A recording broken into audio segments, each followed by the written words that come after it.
Nesse vídeo eu quero falar sobre a provação da fé, que é um caminho da perseverança, mas também da esperança, né? A provação da fé é um dos momentos mais significativos da caminhada cristã. O apóstolo Pedro, ele descreve esse processo como algo necessário para comprovar a autenticidade e firmeza da nossa fé, assim como o ouro é refinado no fogo. Em 1 Pedro, capítulo 1, versículo 7, né? Fala sobre isso. Tiago também nos ensina que essa provação produz paciência, e essa paciência nos conduz à experiência e à esperança. Tá? Em Tiago 1, versículos 3 e 4.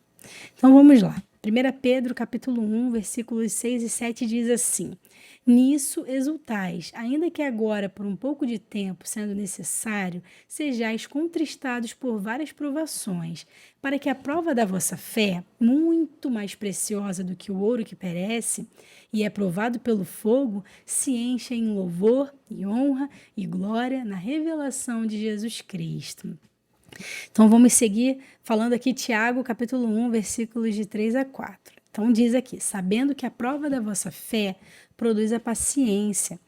Tenha, porém, a paciência sua obra perfeita, para que sejais perfeitos e completos, sem faltar em coisa alguma. Então esse processo da aprovação significa que somos ali naquele momento refinados pelo fogo. Nós estamos passando, né, como ouro, por altas temperaturas para ser purificado, para que saiam as impurezas da nossa vida, os maus comportamentos, né, um caráter deturpado, que é o caráter do velho homem, e desse novo homem que ressurgiu ali no batismo, ele possa vir a imagem, né, de Cristo. Porque o desejo de Deus é que venhamos a estar na mesma estatura de Cristo, né? Então, Deus ele permite que passemos por essas tribulações para que a nossa fé seja fortalecida. Esse processo pode ser difícil e solitário, pois trata-se de um trabalho profundo do Espírito Santo em nosso interior. Então, Paulo, ele reforça que a tribulação gera perseverança, caráter aprovado e esperança. Está em Romanos 5, versículos de 3 a 5. Esse caminho de lapidação, embora doloroso, tem um propósito eterno: conduzir-nos à plena salvação em Cristo Jesus. Então, Romanos capítulo 5, versículos de 3 a 5 diz assim: E não somente isto, mas também nos gloriamos nas tribulações, sabendo que a tribulação produz paciência, e a paciência experiência, e a experiência esperança. E a esperança não traz confusão, porquanto o amor de Deus está derramado em nossos corações pelo Espírito Santo que nos foi dado. Então, o crente, mesmo passando por essas provações, ele é muito consolado pelo Senhor, tá? Então, eu quero falar sobre o perigo do desânimo e da apostasia. Por quê? Porque quando nós estamos passando por esse processo, nós temos duas reações. Ou é deixar com que a palavra de Deus nos molde, ou nos deixar levar pelo desânimo e a apostasia, que é o efeito completamente contrário àquilo que Deus deseja em nós, né? Então, em meio às provações, alguns se desviam do propósito e abandonam a fé. Muitos deixam seu chamado e buscam ensinamentos mais fáceis, que apenas satisfazem o desejo da carne.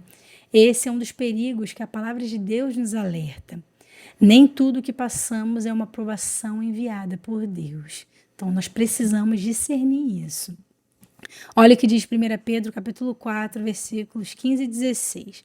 Que nenhum de vós padeça como homicida, ou ladrão, ou malfeitor, ou como quem se intromete em negócios alheios. Mas se padece como cristão, não se envergonhe, antes glorifique a Deus nessa condição.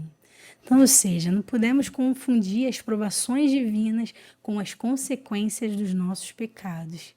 Nós precisamos saber discernir, né?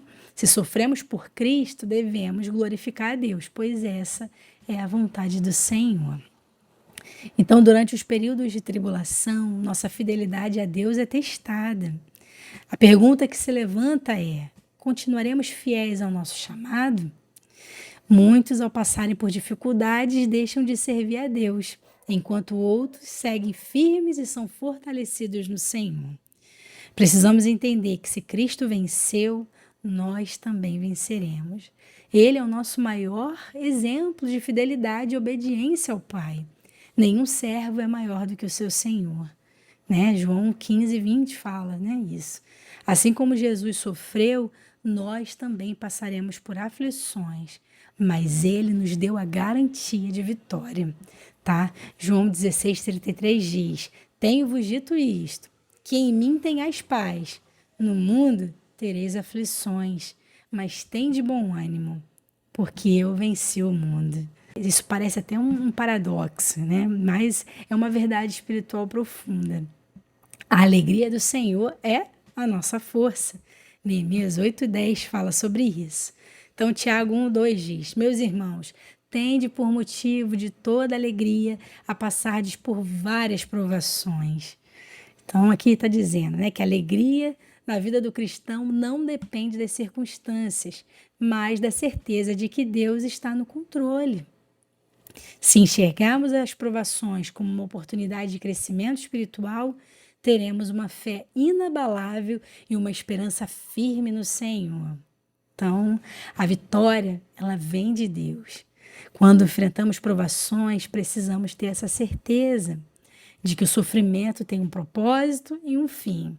Deus nos chamou para a vitória, e se permanecermos fiéis, receberemos a recompensa eterna. 1 Pedro 5,10 diz: E o Deus de toda graça, que em Cristo Jesus vos chamou à sua eterna glória, depois de haverdes padecido um pouco, Ele mesmo vos aperfeiçoará, confirmará, fortificará e fortalecerá. Então, que possamos perseverar na fé do Senhor, né? Confiando que Deus é fiel para cumprir as suas promessas. Quando a provação acabar, a nossa fé estará mais forte, mais pura e mais preciosa diante de Deus. 2 Timóteo, capítulo 4, versículos 7 e 8 diz: Combati o bom combate, acabei a carreira e guardei a fé. Desde agora, a coroa da justiça me está guardada, o qual o Senhor, justo juiz, me dará naquele dia.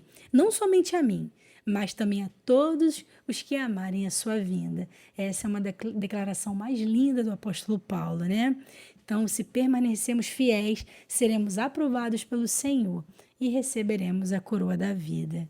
Conforme diz Apocalipse capítulo 2:10, né? A igreja de Esmirna, Jesus fala assim: Sê fiel até a morte, e dar-te-ei a coroa da vida. Amém? Que o seu coração esteja firme nessas palavras. Essa é a esperança do crente, que mesmo ao passar por várias tribulações, ele é consolado por essas palavras. O Espírito Santo, nosso Consolador, ele nos faz lembrar das palavras de Jesus. E nós podemos, né, tomar um novo fôlego para continuar nossa jornada de fé.